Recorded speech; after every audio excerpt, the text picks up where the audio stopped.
Hulk Hogan died on July 24th, 2025. That part is confirmed.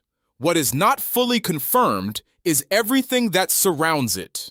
And that is exactly what I want to walk through right now, layer by layer, because there is a lot of information here that gets jumbled together. Some of it is official.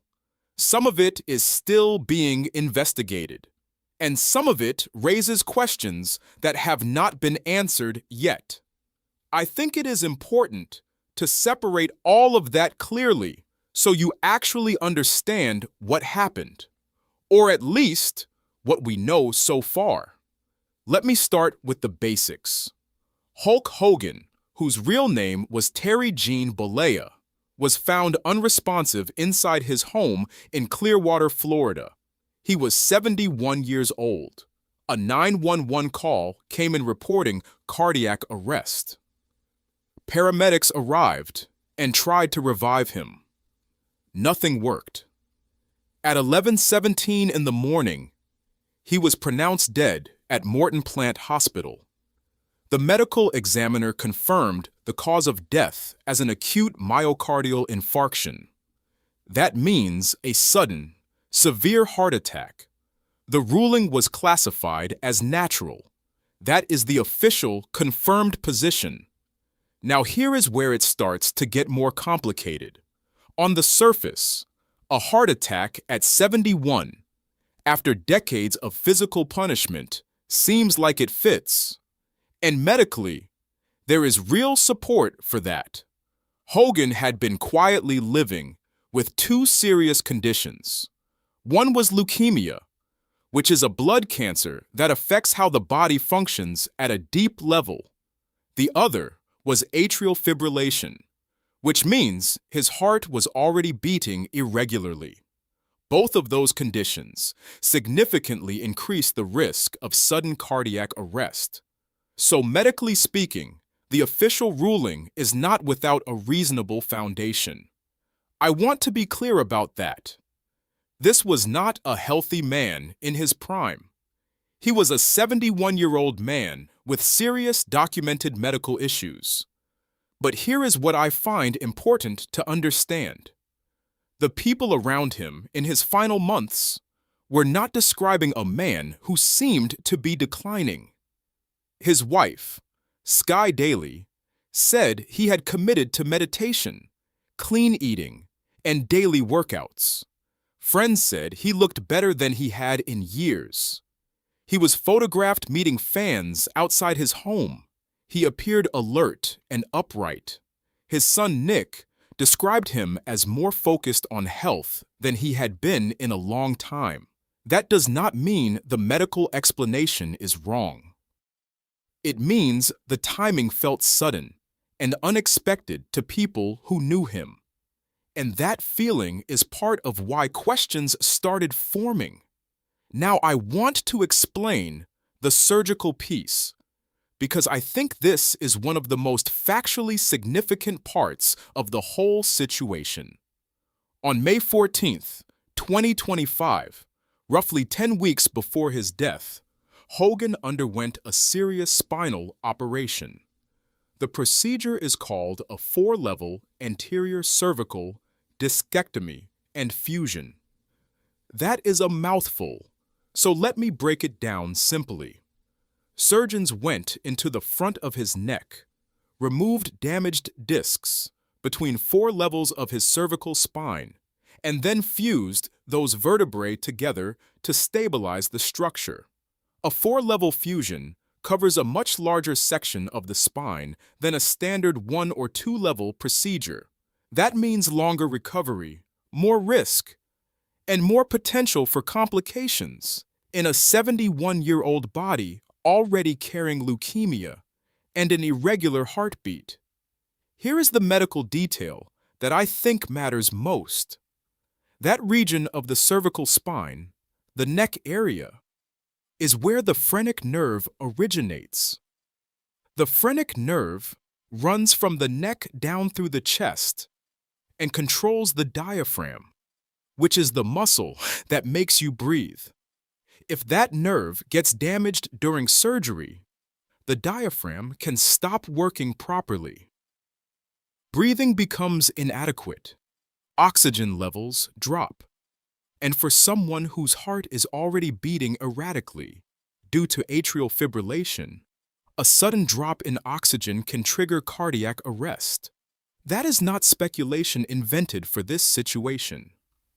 That is a documented medical risk of multi-level cervical spine surgery. Whether that nerve was actually damaged in Hogan's case has not been officially confirmed, but Sky Daily has indicated she plans to file a medical malpractice lawsuit, which tells me she believes there is a serious case to be made that the surgery contributed to his death. Now let me get into the investigation side. And this is where I want to be careful about what is confirmed versus what is still open. When Clearwater police officers arrived at the scene, they noticed things that struck them as unusual, enough so that they decided the case needed closer examination. Because of that, and because of who Hogan was as a public figure, the FBI was brought in to assist. For a death officially ruled as natural, federal involvement is not standard. That step alone tells you something about how investigators viewed the situation. One of the first things federal agents examined was the gym inside the house. Hogan was known for using it regularly. Even in his later years, he maintained a training routine. What investigators found was a room that looked almost too clean. Surfaces wiped down, weights arranged perfectly. No water bottles, no towels, no signs that anyone had recently used the space. For a man whose routine reportedly included daily workouts, the condition of that room was immediately notable. Investigators described it as looking staged rather than lived in. That is not a confirmed conclusion. That is an observation they made and documented. What I find harder to explain away is the security system. Hogan had invested in a serious setup. Multiple cameras, motion sensors, backup systems. On the morning of his death, the entire system had been manually disabled from inside the property. Not a power cut, not a technical failure. Someone physically went to the control panel and turned it off, using the access codes. That requires two things: knowledge of where the panel is and knowledge of the codes.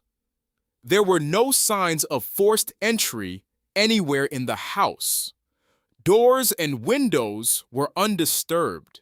So either Hogan turned it off himself, or someone with trusted access to his home did it.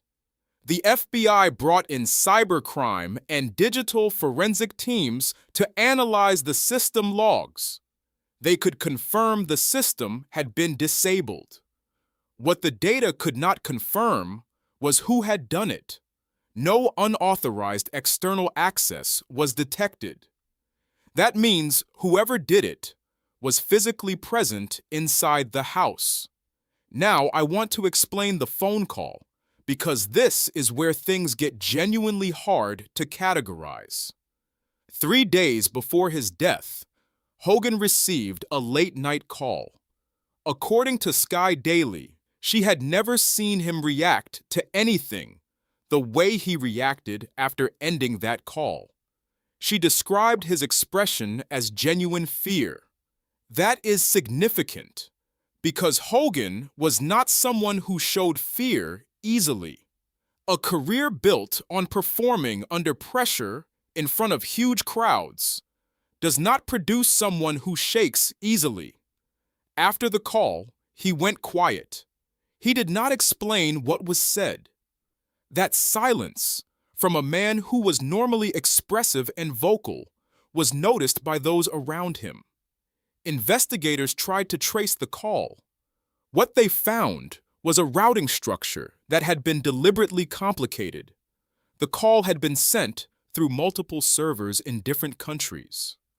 Each time they followed the signal, it redirected to another relay point. Tracing it to an original source proved nearly impossible. That level of technical effort to hide a phone call is not something casual. It requires planning and specific technical knowledge. Whoever placed it did not want to be found. The FBI considered several explanations: a warning, an extortion attempt, or the call being connected to sensitive information Hogan may have been holding. What all of those possibilities share is this: the call was intentional, it was hidden, and it clearly affected Hogan in a way nothing else recently had.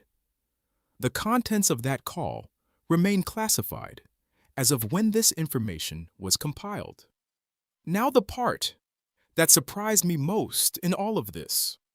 During a second forensic sweep of the mansion, investigators found a hidden room in the basement. It was not in any property record. It was not on any building permit. The entrance had been built to blend into the surrounding wall so completely that you would only find it if you knew it was there, or were specifically looking for it, by measuring the floor plan against the actual walls. There were no visible handles or hinges. It opened through a concealed mechanism that required specific knowledge to trigger. Inside, agents found organized files, not random papers dumped in a box. Organized, labeled, and arranged in a system that had clearly been maintained over time. The files covered personal communications, financial records, legal documents, and medical information. Some referenced business dealings and contacts that had not come up at any earlier point in the investigation. Most significantly, some documents carried dates from the day before his death. That means Hogan had been in that room and had accessed or added to those files within 24 hours of dying.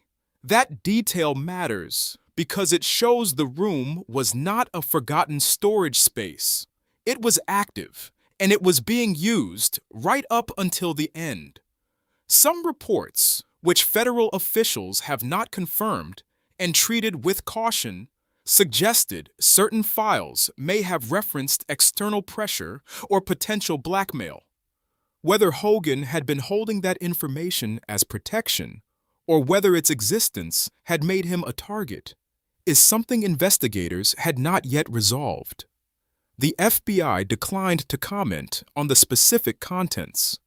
They confirmed only that the investigation was ongoing and that no conclusion about foul play had been reached. I think it is also worth understanding the family situation because investigators examined it as context. Hogan had been married 3 times. His first marriage to Linda Claridge lasted 24 years and ended in 2007 after a painful public split involving allegations of infidelity. He later married Jennifer McDaniel in 2010, and that marriage ended quietly in 2021. In 2023, he married Sky Daly, a yoga instructor, and people close to him said the relationship genuinely changed him in a positive way. He seemed calmer, more settled, and more focused on his health. His relationship with his daughter Brooke had been strained for years. She had distanced herself from family events and was absent from his 3rd wedding. After his death, it was reported that Brooke had been removed from his will entirely. His son, Nick, was named the sole heir to an estate valued at nearly $5 million. Investigators noted that detail as relevant context. Inheritance and financial dynamics are always examined in cases with unexplained elements.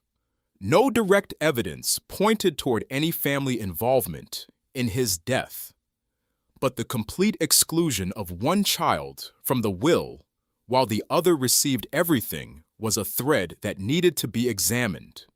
So where does all of this leave things? Here is how I understand it right now.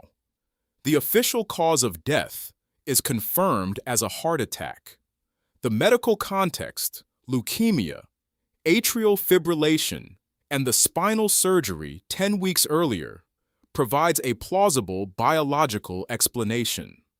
The surgical risk involving the phrenic nerve is a real and documented concern that Sky Daily believes warrants legal action. That is still an open legal question. The security system being manually disabled, the gym appearing staged rather than used, the heavily hidden phone call 3 days before his death, and the hidden room accessed the day before he died are all confirmed details. None of them have been explained. The investigation was still open as of when this information was compiled. Police and federal authorities were still reviewing medical and digital records. The family had been promised a full briefing before any public conclusion would be released. What I take from all of this is that there are two things happening at once. There is a medically plausible explanation for his death, and there is a surrounding set of circumstances that investigators themselves considered unusual enough to warrant federal involvement. Both of those things are true at the same time. The question is whether the unusual circumstances contributed to his death, connected to it in some way, or simply reflect the complicated private life of a very public man who clearly kept things hidden from almost everyone around him. The full account has not been written yet. The investigation is open. The lawsuit is coming, and the contents of that hidden room have not been publicly released. So for me, the main thing to understand right now is this. The official ruling says natural causes, but the investigation itself tells you that even the people responsible for confirming that are not done asking questions. And until those questions get answered, this situation remains genuinely unresolved.